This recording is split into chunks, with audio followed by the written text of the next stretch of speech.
Bonjour, je vous propose au cours de cette conférence de découvrir l'univers des vases grecs.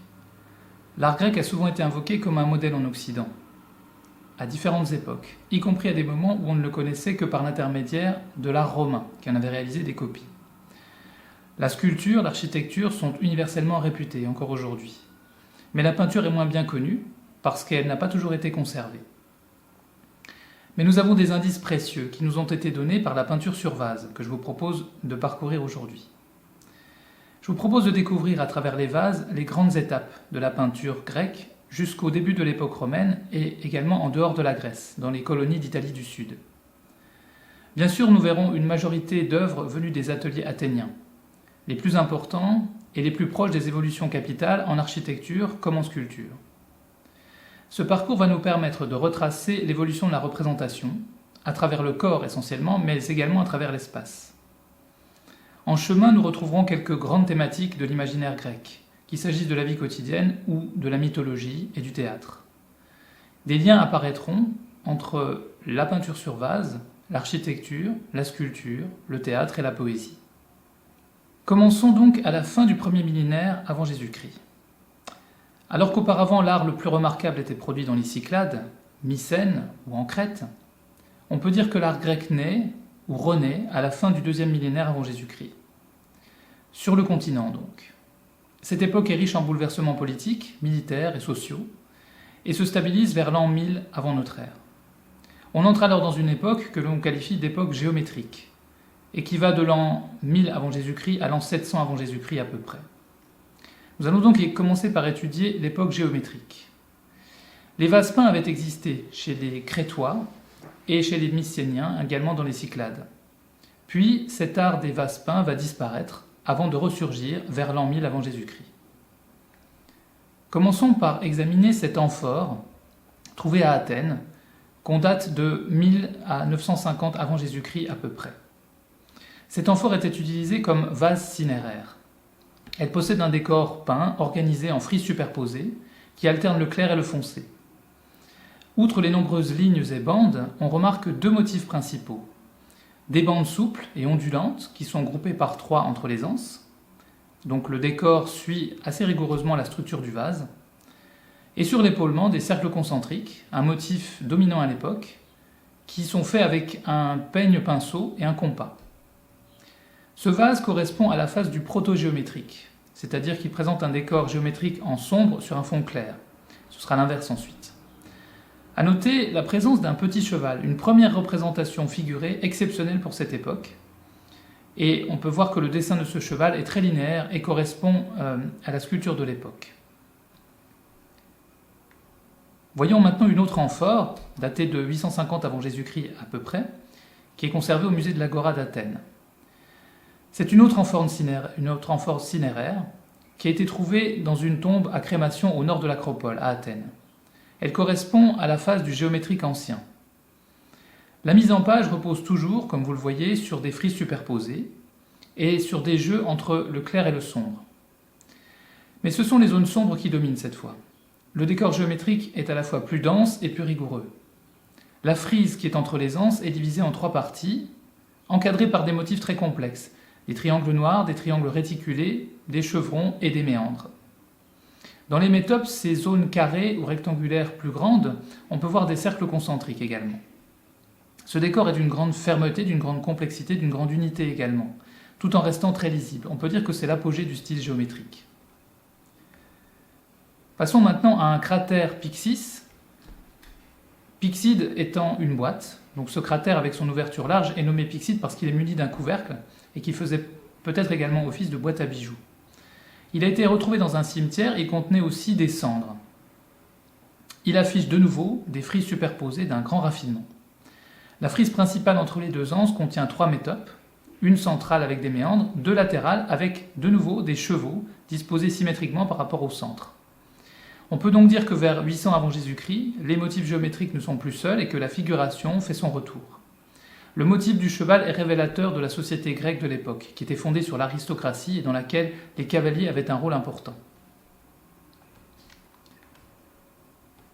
Avec cet amphore funéraire aux proportions régulières et élégantes et aux lignes tendues, la figuration fait son retour à la fin de l'époque géométrique. Ici encore, la métope est située au maximum de la largeur de la panse, entre les anses. On est ici dans une phase de transition avec 3 réseaux de motifs. Des motifs géométriques, c'est-à-dire des lignes parallèles, superposées, des méandres et des triangles. Un thème animalier sur le col, avec des cervidés en train de paître et des chèvres couchées. Et un thème avec des figures humaines qui est une scène funéraire, une scène dite de prothésis, c'est-à-dire la présentation du défunt. Le corps de la défunte ici est exposé sur un lit et d'autres personnages se livrent à la déploration. La composition est convergente avec la défunte au centre. Elle n'a pas de profondeur ni de perspective puisque tous les personnages sont situés sur une même ligne de sol. Ça restera longtemps encore une constante de la peinture sur vase avant que des effets de perspective commencent à naître au 5e et 4e siècle avant Jésus-Christ. Dans la représentation des personnages, on remarque une certaine géométrisation justement. C'est ce qu'on a appelé l'élévation tripartite. On a une première partie qui va des pieds jusqu'à la taille, une deuxième partie de la taille aux épaules et une troisième partie avec les épaules et la tête. Ces 3 parties ont 3 styles différents. La partie inférieure avec les jambes est plutôt réaliste dans le dessin, dans les courbes. La partie du torse est, elle, très géométrisée, en forme de triangle. Et la partie supérieure est dans un style stylisé assez simplifié.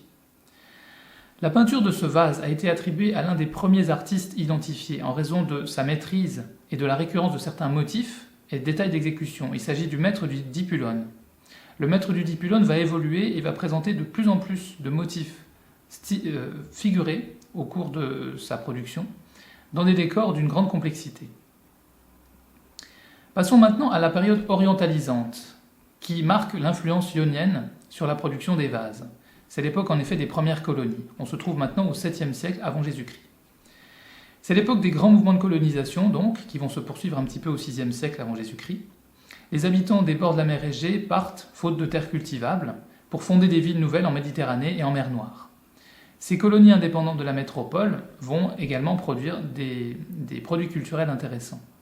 Elles vont exporter la culture grecque dans les Dardanelles et les rives de la mer Noire, mais aussi en Italie du Sud, en Sicile, en Libye, en Gaule et jusque dans le delta égyptien. À cette époque, on note une grande influence de la culture d'Asie mineure, ce qui va donner ce qu'on appelle le style ionien.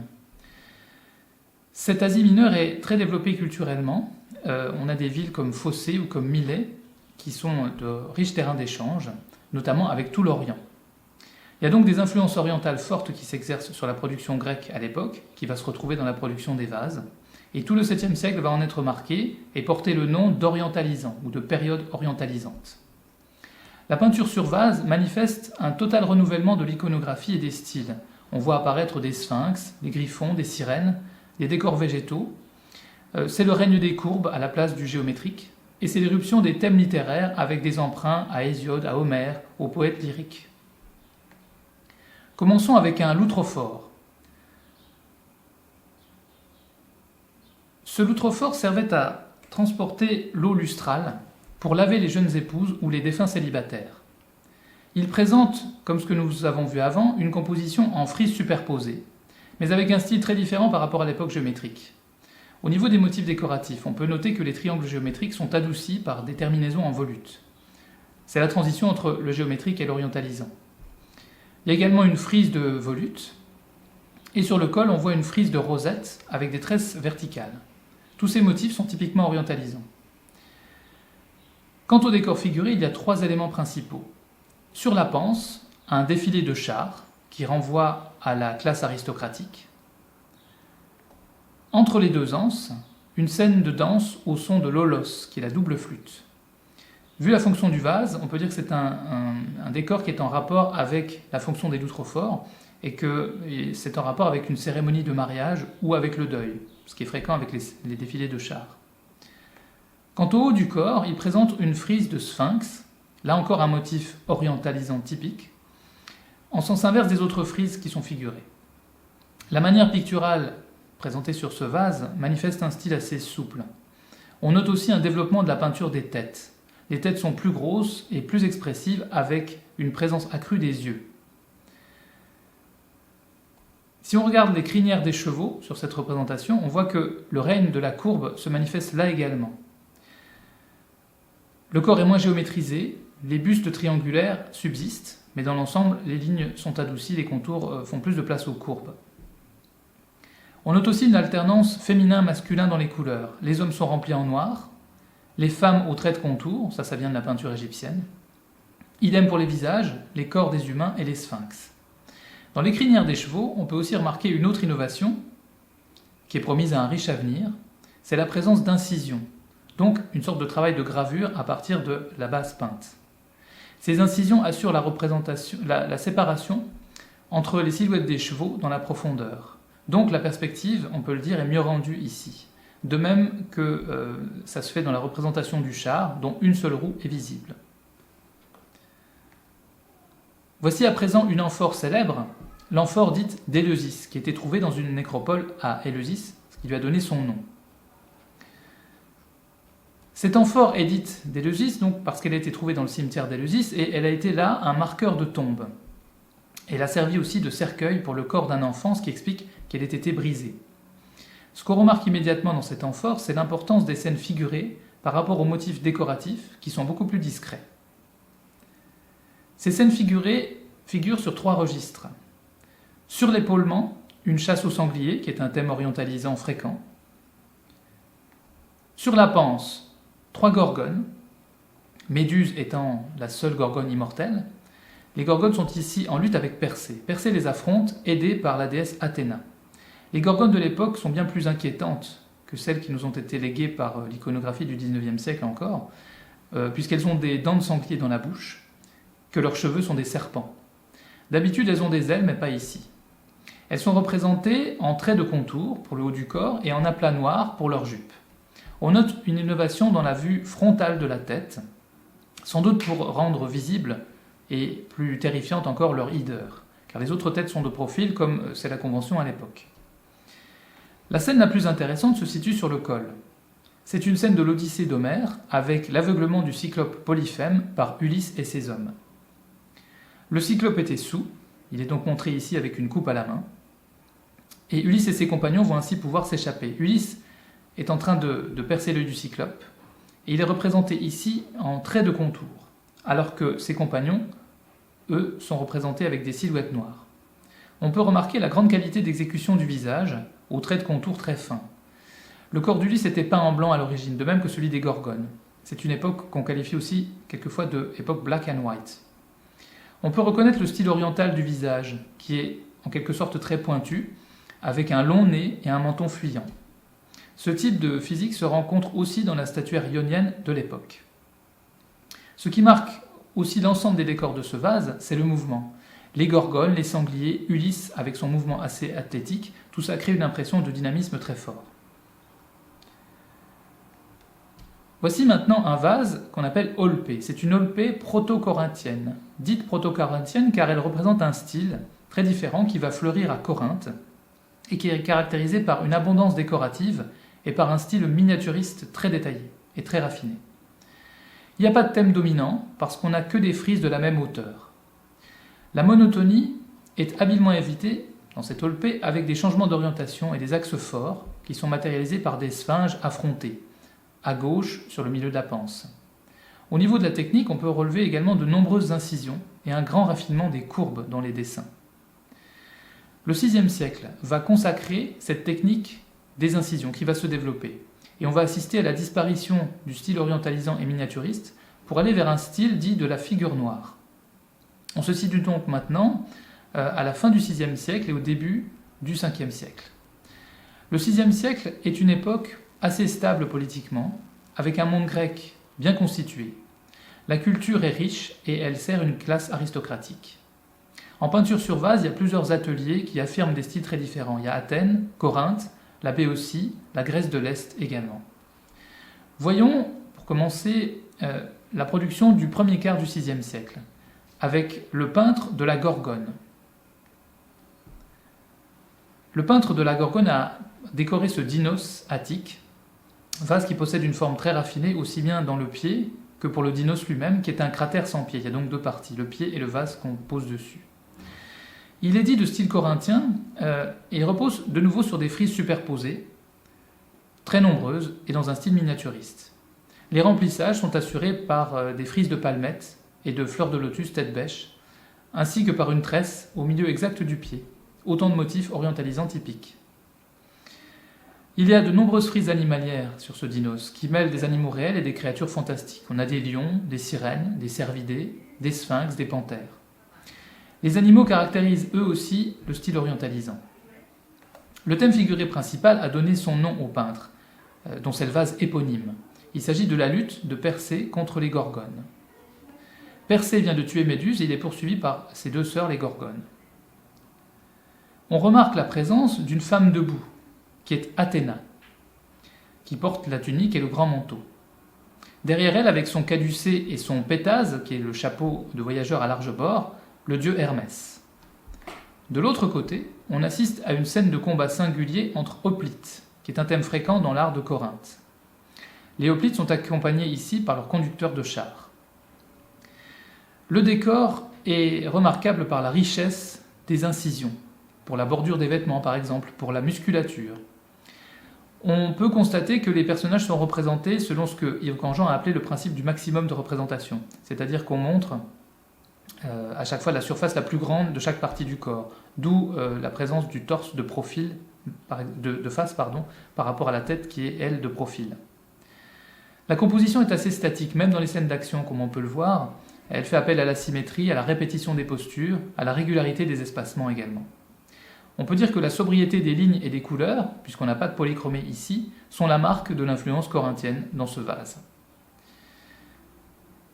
Dans cet amphore proto-attique également, on remarque une présence moindre des frises décoratives. On a une frise de canard, de palmettes et de fleurs de lotus, entre autres. Sur la panse, on retrouve le thème de Persée poursuivi par les Gorgones. Et sur le col est représentée la lutte d'Héraclès contre le centaure Nessos, ou Nessus. C'est ce qui a donné son nom au peintre, dont il s'agit ici du vase éponyme. Le centaure Nessos a tenté de violer la femme d'Héraclès, et Héraclès se venge. La scène montre ici un pic dramatique. Vaincu, le centaure demande grâce en levant la main vers le menton d'Héraclès.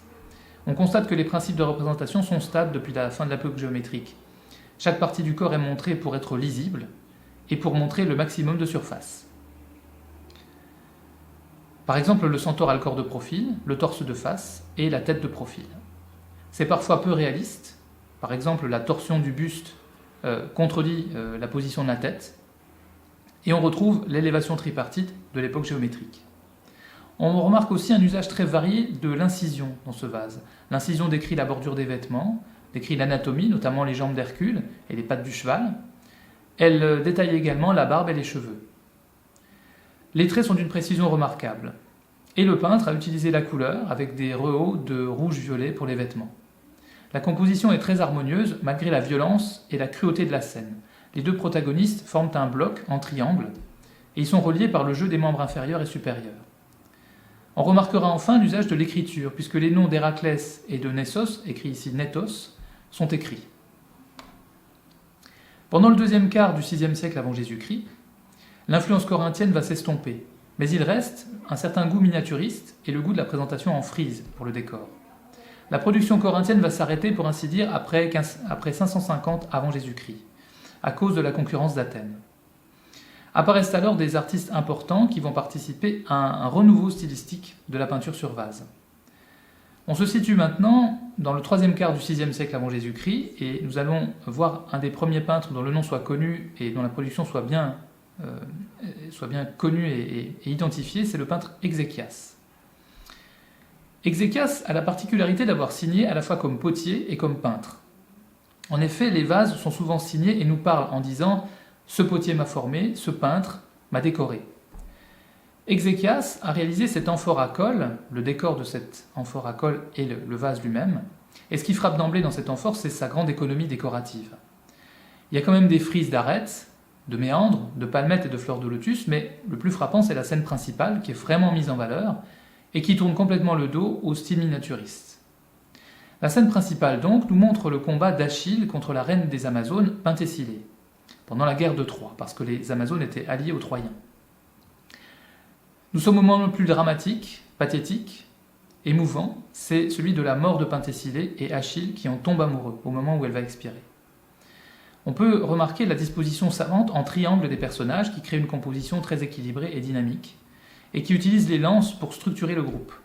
Les deux corps se font écho, comme en une prémisse de l'amour.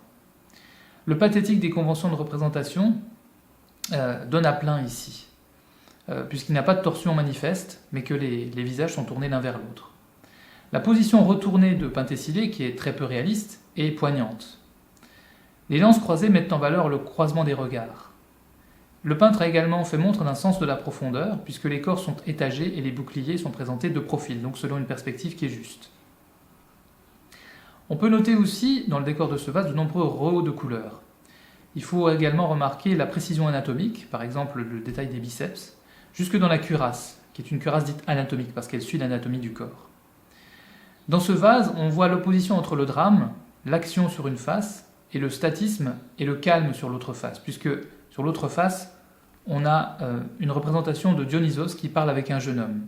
On peut noter que le torse du jeune homme obéit à une représentation plus réaliste, en se montrant cette fois-ci de profil. Avec Exéchias, la peinture sur vase quitte le miniaturisme corinthien et prend un caractère solennel, pour ainsi dire monumental. C'est le raffinement, la sobriété, la puissance et l'émotion contenue à la fois. La peinture va encore changer de façon spectaculaire dans le dernier quart du VIe siècle avant Jésus-Christ. Avec Exéchias, on était arrivé à une perfection dans le style dit de la figure noire avec incision. Une nouvelle génération de pionniers va développer non pas un nouveau style, mais une nouvelle approche de la technique picturale qui va à son tour libérer l'imagination, et on va ainsi passer à la figure dite rouge. Commençons avec le peintre d'Andokides, combiné ici au peintre de Lysipides pour produire ce qu'on appelle une amphore bilingue.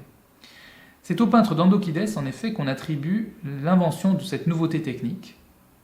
Le peintre d'Andokides qui va développer un style assez proche de celui d'Exéchias, dont on suppose qu'il aurait été l'élève, car il reprend aussi certains de ses thèmes. Ce vase est une amphore pensue, avec la même disposition que du décor que l'on avait vu chez Exéchias auparavant. On peut remarquer la grande sobriété décorative, de nouveau, avec une scène principale qui occupe le maximum de surface sur la panse. L'une des représentations nous fait voir Dionysos et Ariane. Le dieu Dionysos console Ariane après son abandon par Thésée à Naxos. Dionysos est entouré ici de son cortège avec des satyres. On peut reconnaître la vigne du dieu qui tient un canthare et à qui Ariane verse à boire. La scène est marquée par un grand calme avec des personnages opposés, équilibrés. Les couleurs sont assez nombreuses. Les vêtements sont très richement décorés également, même si on n'a pas la même complexité du décor que chez Exéchias. Au revers, et c'est là le plus spectaculaire, la technique a changé. On est donc en présence d'un vase bilingue parce que d'un côté on a la figure noire qu'on connaissait auparavant et sur l'autre côté, sur le revers, la technique nouvelle de la figure rouge, où le contour est peint en noir et où le corps est laissé en rouge. C'est donc un travail proprement pictural qui peut avoir lieu. Les incisions qui étaient présentes auparavant, qui détaillaient le corps par exemple ou les vêtements, n'ont plus lieu d'être. Ce revers en figure rouge montre Héraclès qui enchaîne Cerbère, le chien des enfers, en présence de la déesse Athéna. On reconnaît l'agenouillement qui vient des figures d'Exéchias. Toutefois, la technique de la figure rouge donne une présence accrue à Héraclès. La richesse du décor et la profondeur sont également à noter, puisque la porte des enfers est figurée par un portique dorique avec des métopes. Il y a également un arbre. Donc on a des chevauchements dans la profondeur qui donnent une impression d'espace, même s'il ne s'agit pas encore de ce qu'on pourrait appeler une perspective. Les costumes sont également très riches dans leur décor. En cela, le peintre d'Andokides est bien dans la lignée d'Exéchias. Passons maintenant au peintre Euphronios, qui est considéré comme le plus grand pionnier de la figure rouge. Avec lui, le VIe siècle avant Jésus-Christ se termine par des acquis solides dans une technique qui est pourtant très nouvelle. Euphronios a réalisé le décor de ce cratère en calice, qui a été trouvé en Étrurie, signe donc que ces vases s'exportaient. Ce cratère en calice possède une forme élégante et une grande sobriété décorative. Il est signé donc par Euphronios, qui s'identifie ainsi. La face secondaire montre une scène de la vie quotidienne de la classe aisée.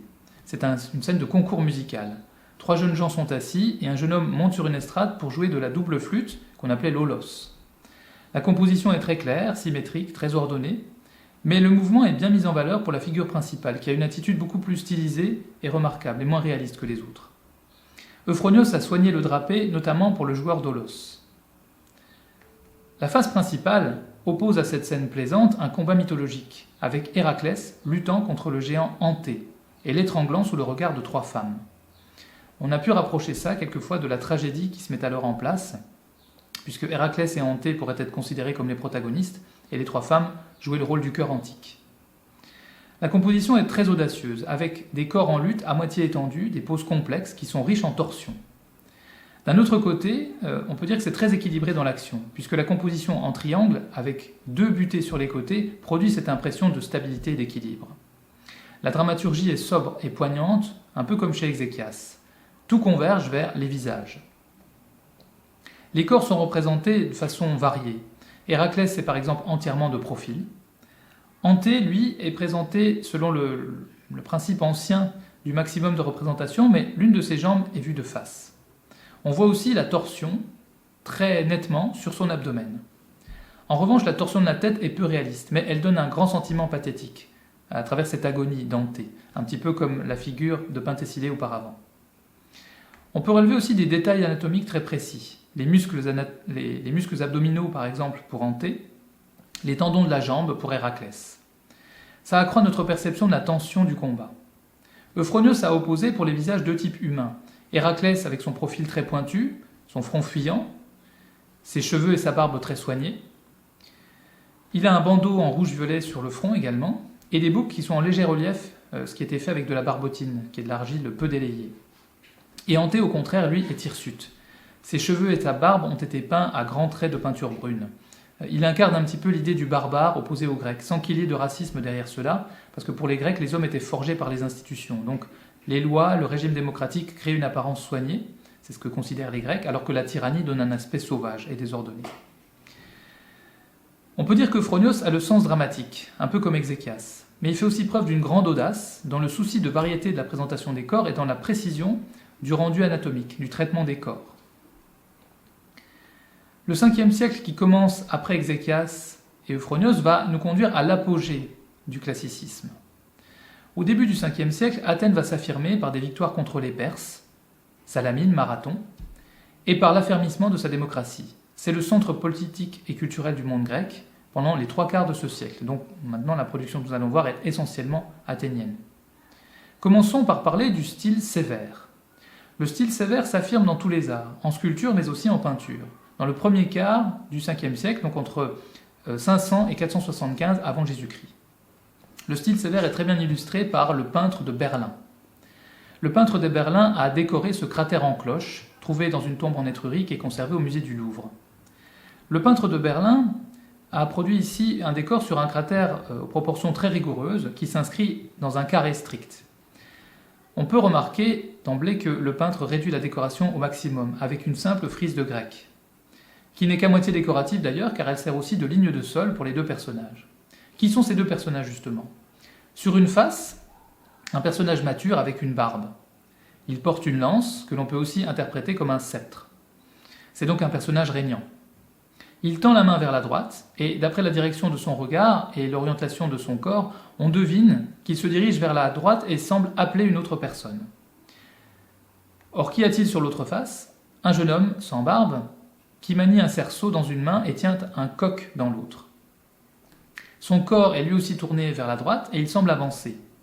En revanche, sa tête est tournée vers la gauche, donc vers son cerceau ou vers l'autre personnage qu'il regarde sans pour autant lui accorder de l'attention. Au contraire, il semble plutôt s'éloigner de lui, voire le fuir. Et c'est bien de ça qu'il s'agit. Et la clé nous est donnée par le coq. Culturellement, le coq était associé, comme le lièvre par exemple, aux cadeaux que les hommes mûrs offraient aux jeunes gens dont ils étaient amoureux. Il s'agit en fait, derrière ces apparences de scènes quotidiennes ou de scènes de genre, d'une scène mythologique.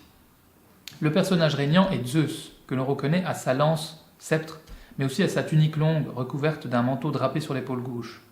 Et le jeune homme est Ganymède, que Zeus enleva sous la forme d'un aigle et dont il fit l'échanson des dieux, c'est-à-dire le personnage qui est chargé de verser la boisson aux dieux, ce qui était un honneur.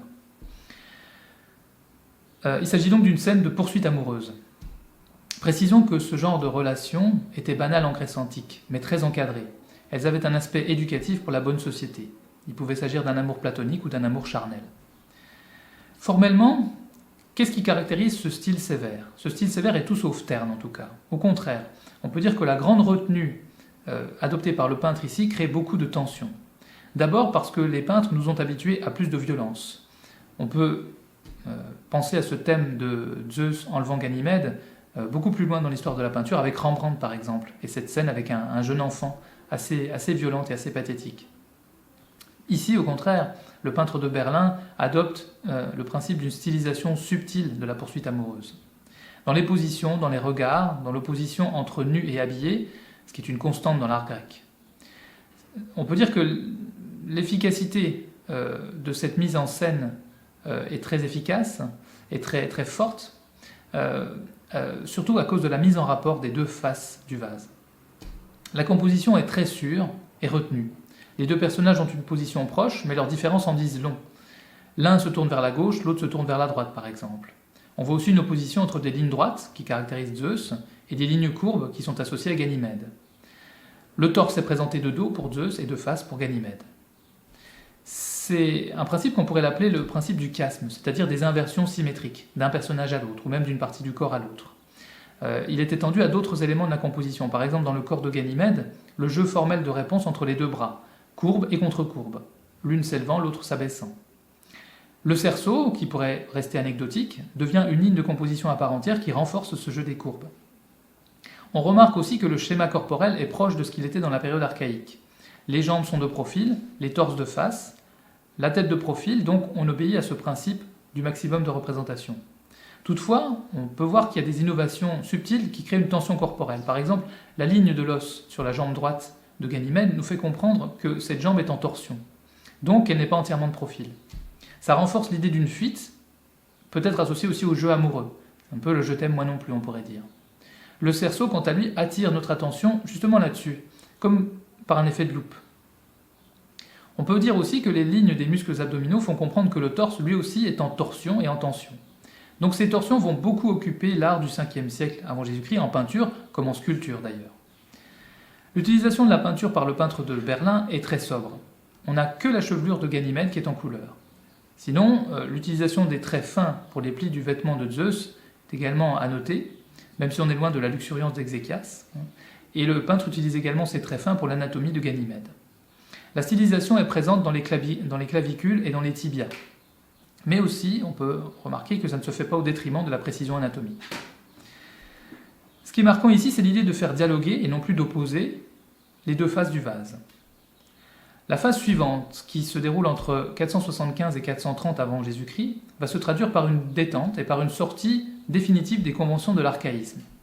Commençons par le peintre d'Achille, dont voici le vase éponyme, puisqu'il présente ce grand héros de l'épopée homérique. Le peintre d'Achille est contemporain des grands sculpteurs du premier classicisme. Il s'affirme en descendant du peintre de Berlin, puisqu'il y a un personnage par face aussi, mais il innove dans la représentation. C'est le vase éponyme, donc, du peintre d'Achille. Sur une face, on a Briséis, qui est la captive d'Achille, qui devient sa compagne, et sur l'autre face, qu'on voit ici, on voit le guerrier au repos, en armure mais sans casque, sans bouclier et sans cnémide, qui était la protection des jambes. Il porte son manteau sur le bras gauche. Il est dans une position qui rappelle celle de certaines sculptures, c'est-à-dire avec une jambe au repos, une jambe d'appui, ce qui crée un déhanché, et la tête tournée à l'opposé de la jambe libre. La composition est d'une grande retenue décorative, dans la lignée du peintre de Berlin. Mais la position du corps est à la fois plus naturelle et plus complexe, avec une opposition entre la jambe porteuse, qui est de 3/4, et la jambe libre, qui est de face. Il faut remarquer également le raccourci très convaincant de la représentation du pied. Les bras sont également complémentaires. Le visage, c'est l'image même du fameux profil grec, qui se définit pendant le 5e siècle avant Jésus-Christ justement, qui nous fait abandonner le profil orientalisant avec le nez pointu. Il est fait de 2 moitiés égales, au-dessus et en dessous du nez, avec un nez dans le prolongement du front. Le menton est lourd, les lèvres sont charnues, un petit peu comme dans la sculpture de Phidias de l'époque. Et surtout, l'œil est aussi de profil, ce qui est une rupture avec l'archaïsme, et ça donne bien sûr un réalisme accru. Passons maintenant au peintre des Niobides.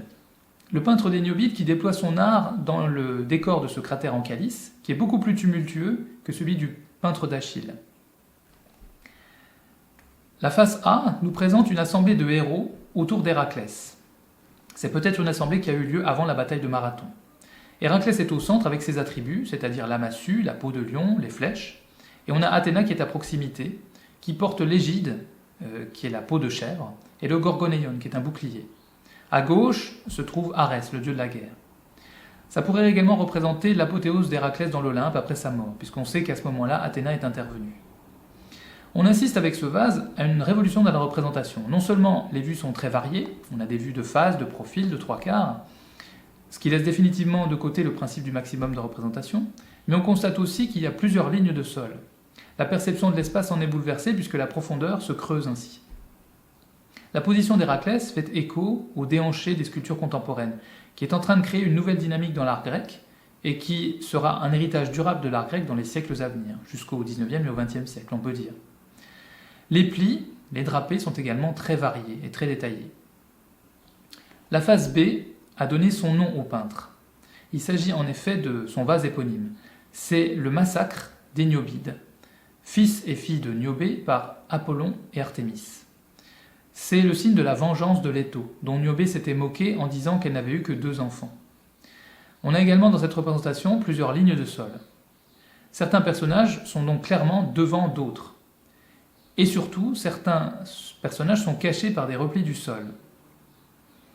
Les visages nous sont montrés tantôt de profil, tantôt de 3 quarts, tantôt de face. Les corps sont ici aussi en torsion. Le peintre des Niobides utilise, on peut le dire, une palette formelle très large, qui renforce son sens dramatique. L'émotion est présente, mais elle est contenue, conformément au caractère du style sévère.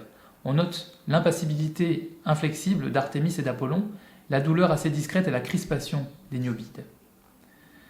On peut donc dire qu'en moins de 40 ans, on a eu des changements considérables dans la technique et dans la représentation. La rigidité, l'impassibilité archaïque sont abandonnées pour une nouvelle dramaturgie de l'espace et pour une expression sublimée des sentiments. On se situe donc à une période charnière, pendant laquelle les changements s'accélèrent. La fin du siècle va voir apparaître un style qu'on appelle le style fleuri, et qui est bien représenté par le peintre de Meidias. Le style fleuri rassemble en fait un groupe de peintres intéressés par le monde féminin, qui sont très soucieux de richesse décorative. Ce décor met en scène Aphrodite et Adonis, entourés de petits amours avec des ailes et des servantes d'Aphrodite. Comme chez le peintre des Niobides, on constate une multiplication des lignes de sol, avec des personnages étagés sur toute la hauteur du vase. Les positions, les présentations corporelles sont très variées, de 3 quarts souvent, avec de multiples torsions qui sont très bien rendues. Le style qui a été adopté est rapide et souple, ce que l'on peut voir dans les visages, assez schématiques, et qui présente un profil avec un menton plus fuyant que chez le peintre d'Achille, par exemple. Il faut surtout remarquer le travail des drapés. Là, on peut établir des passerelles entre la peinture et la sculpture, de façon évidente. Les plissés qu'on appelle les plissés ou drapés mouillés des sculptures du Parthénon se retrouvent ici. Ces drapés réalistes, dans leur adéquation au corps, possèdent aussi une grande richesse ornementale. Cette période illustre donc parfaitement les interactions entre les peintres et les sculpteurs. Comme en sculpture, la conquête de l'espace et du mouvement semble essentielle pour les artistes et va se développer encore avec le second classicisme. Ce second classicisme est un second apogée, mais on ne peut pas parler d'un style fortement uni. Au contraire, il est plutôt marqué par des expressions divergentes, en peinture comme en sculpture. Il y a plusieurs tendances donc. D'une part, une poursuite du style miniaturiste et inspiré par le monde féminin, comme le peintre de Meidias, et d'autre part un style plus monumental et dramatique que nous allons examiner de plus près. Le peintre de Pronomos a réalisé cette pelliquée qui présente 2 faces. Sur une face, on a des jeunes gens qui conversent, et sur l'autre face, et là on retrouve une opposition entre l'agitation et le calme qui est traditionnelle, on voit des dieux en lutte contre des géants, c'est-à-dire une gigantomachie, ce qui correspond à un épisode mythologique. Il faut remarquer ici la complexité des poses, avec les torsions multiples, la méticulosité et la nervosité des anatomies aussi, et le jeu avec la profondeur, puisque même si aucun espace n'est suggéré par le décor, on voit que les adversaires sont le plus souvent en lutte entre un arrière-plan et un premier plan. Ce qui ajoute du mouvement à cette action déjà forte et puissante, ce sont les drapés, qui sont très agités. On peut donc dire ici qu'on poursuit dans les recherches spatiales, avec ce style agité d'une grande liberté. Passons maintenant au IVe siècle avant Jésus-Christ. Le second classicisme, comme son nom l'indique, fut le dernier. Il correspond à un nouvel apogée, un nouvel équilibre des formes et à une nouvelle génération d'artistes exceptionnels. Par la suite, l'arrivée d'Alexandre le Grand, les bouleversements politiques vont entraîner l'art grec dans une autre phase.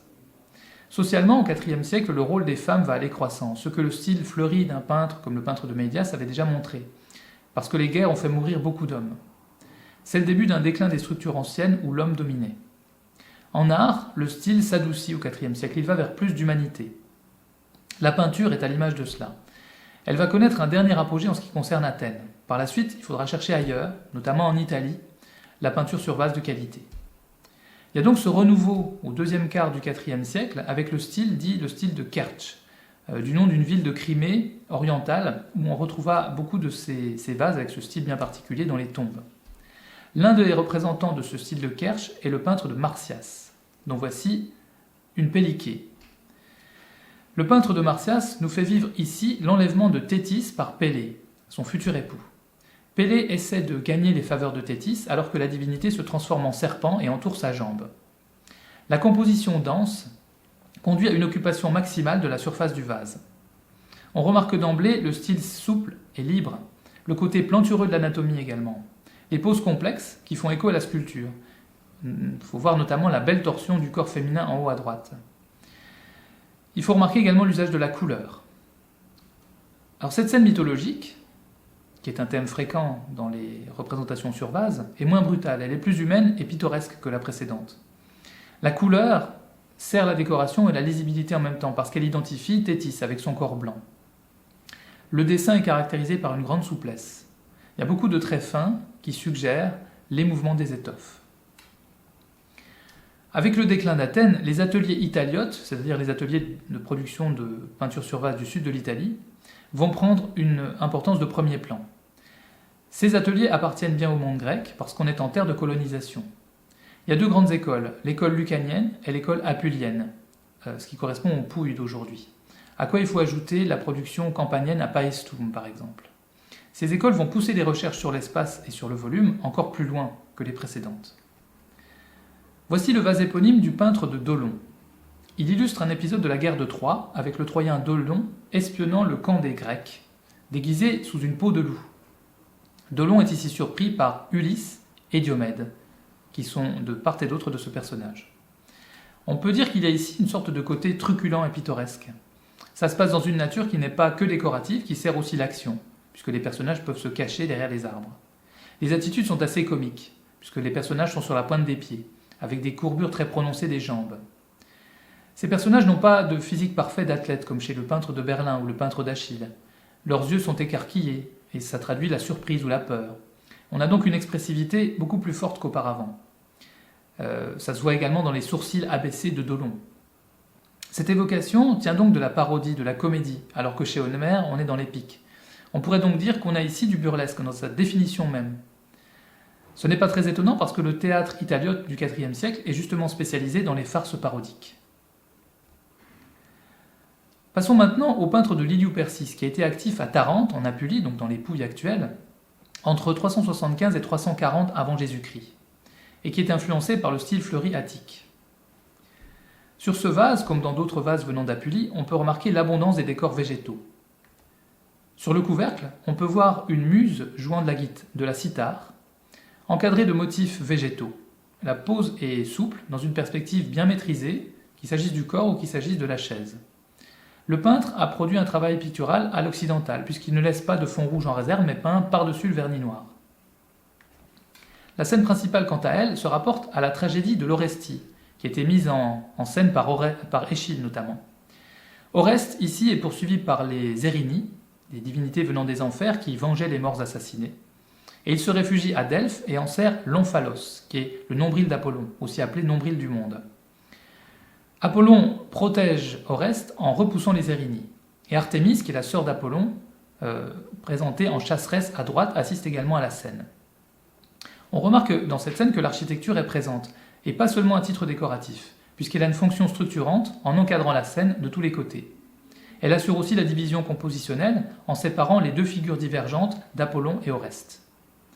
L'artiste joue donc avec la profondeur, par les chevauchements bien sûr, mais aussi par la présence d'un sol en perspective sur lequel les pieds se posent. Oreste n'est par exemple pas sur le même plan qu'Apollon. On peut noter aussi que le peintre emploie une grande variété de couleurs, du blanc, du jaune et aussi des touches de bleu par endroits. Le peintre de Darius vient lui aussi d'Apulie. Il est actif entre 350 et 325 avant Jésus-Christ. Dans ce cratère à volute de taille monumentale, le décor est très riche, bien plus encore que chez le peintre de Diliou-Persis. Il faut noter par exemple la richesse végétale extraordinaire du décor des anses.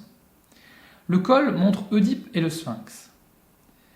Sur la panse, les registres principaux illustrent des scènes de la guerre de Troie. On a tout en haut Nestor et Phénix, qui est l'ancien précepteur d'Achille, en train de converser. Tout en bas, on a Achille sur son quadrige, qui traîne le cadavre d'Hector, c'est un épisode pathétique de la guerre de Troie. Et au centre, les funérailles de Patrocle, dont on peut lire le nom par une inscription sur le bûcher. Patrocle, le grand ami d'Achille. Les armes de Patrocle sont exposées en blanc et jaune. Achille se prépare à massacrer des prisonniers. À droite, on a Ulysse tenant une fiale, qui est un vase qui sert à la libation. Et donc Ulysse se prépare à la libation. Les trois registres ne sont pas tout à fait séparés, et on a une impression de profondeur. Il y a certains détails qui sont très justes du point de vue de la perspective, par exemple le bûcher, qui est au centre de cette reproduction. Et on peut relever une fois de plus l'impassibilité des visages malgré la violence et la peine. On le voit, les ateliers italiotes ont une production novatrice et variée. Ils fermeront avec la conquête romaine à la fin du IVe et au début du IIIe siècle avant Jésus-Christ. Avec cette production des colonies grecques, on peut constater à quel point la maîtrise, l'inventivité des artistes peintres sur vase s'était répandue et avait pu conquérir des marchés bien au-delà de la Grèce continentale. Ça nous amène à parler de la grande peinture. Les vases grecs sont souvent un substitut pour la connaissance de la grande peinture, mais cette grande peinture nous est connue quand même en partie, et il faut le mentionner. Elle est connue surtout dans un contexte architectural. Au Ve siècle, cette grande peinture n'est connue en fait que par la tradition littéraire. Il y a quelques grands peintres qui émergent des écrits. Mycon d'Athènes, Polygnote de Thasos, Zeuxis, avec ses fameux raisins, et Parasios. Du IVe siècle plutôt, on ne connaissait rien jusque vers 1976-77, sinon par des copies romaines. Depuis 1976 et 1977, grâce à des découvertes en Macédoine, sur le site de Vergina, on a pu faire la connaissance de certaines grandes peintures monumentales. Et il nous reste bien sûr quelques grands exemples ultérieurs pour nous faire une idée de cette grande peinture grecque qui pouvait inspirer ces artisans de la peinture sur vase. Cette fresque de la maison des Vétilli, à Pompéi, illustre bien le fait que c'est par des copies romaines que l'on peut retrouver un petit peu de cette peinture. Elle a été réalisée à la fin du 1er siècle de l'ère chrétienne, mais c'est la copie d'un original grec qu'on date du IVe siècle avant Jésus-Christ. On peut y voir la maîtrise de l'artiste en ce qui concerne la profondeur, l'agencement des différents plans, les ombres portées également. Le sens du pathétique dans les visages est nouveau et il rejoint les recherches de grands sculpteurs du second classicisme comme Scopas.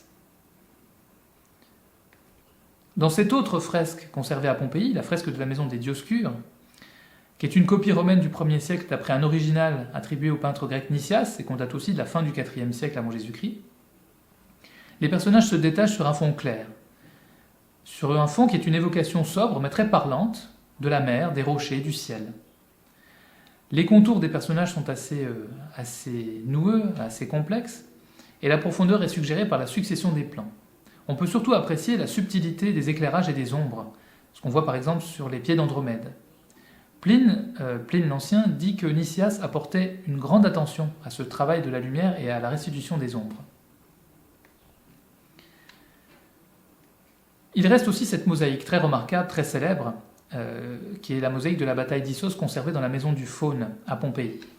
C'est un pavement de sol pour une pièce qui faisait à peu près 5 mètres par 2,70 m, qui reprend un original qu'on attribue à Philoxénos d'Érétrie, qu'on daterait de la fin du IVe siècle avant Jésus-Christ, donc époque d'Alexandre et de ses suites, donc époque hellénistique. On voit sur cette représentation de la bataille d'Arbel Darius, le roi des Perses, sur son char, et Alexandre sur son cheval. Le fond est animé par les grandes lances. Ce qui est remarquable, c'est que la composition n'est pas centrée et qu'elle joue sur un déséquilibre qu'on peut appeler un déséquilibre dramatique. Les lances attirent le regard vers la gauche, vers Alexandre le Grand, et vers le choc qui va suivre. La convergence, le jeu des regards, l'agitation générale donnent un sens très puissant à ce moment que nous vivons avec avec les acteurs. L'artiste démontre superbement sa maîtrise par de nombreux raccourcis impressionnants, par des corps en torsion, même chez les chevaux. Il exploite à fond la profondeur en présentant les combattants en perspective. Et il utilise des jeux de dégradés pour le modeler, avec un éclairage par la gauche qui donne naissance à des ombres portées, au sol ou entre les personnages. La représentation a donc atteint un haut degré de réalisme, tout en stylisant le mouvement de manière remarquable. Cette mosaïque donne une idée de la grande peinture de l'époque, qu'elle soit de chevalet ou de fresque. Le sens de l'espace, qui semble être une sorte de recherche continue depuis les premiers développements de la peinture grecque, semble atteindre ici une sorte d'aboutissement et d'apogée. Pour conclure, rappelons que si la peinture sur vase pourrait être considérée avec nos critères d'aujourd'hui comme un art mineur, elle est en parfaite correspondance avec les évolutions capitales de la sculpture et de la grande peinture, telles qu'on a pu les retracer. Cette peinture sur vase fait justement entrevoir ce que devait être la qualité de la grande peinture, même s'il faut rappeler que la distinction entre art mineur et majeur n'avait pas lieu d'être en un temps où tous les artistes étaient considérés comme des artisans. Pour la rédaction de cette conférence, je me suis appuyé sur des sources qui seront mentionnées dans la bibliographie en ligne, ainsi que sur les cours de mon professeur d'art et d'archéologie grecque, M. Yves Grandjean, que je remercie. Si vous voulez admirer des vases grecs anciens, vous pouvez aller bien sûr au Louvre, qui conserve des collections remarquables, mais aussi tout près d'ici, à l'Antiken Museum de Bâle, qui en conserve des exemples très nombreux et très beaux. Merci d'avoir suivi cette conférence.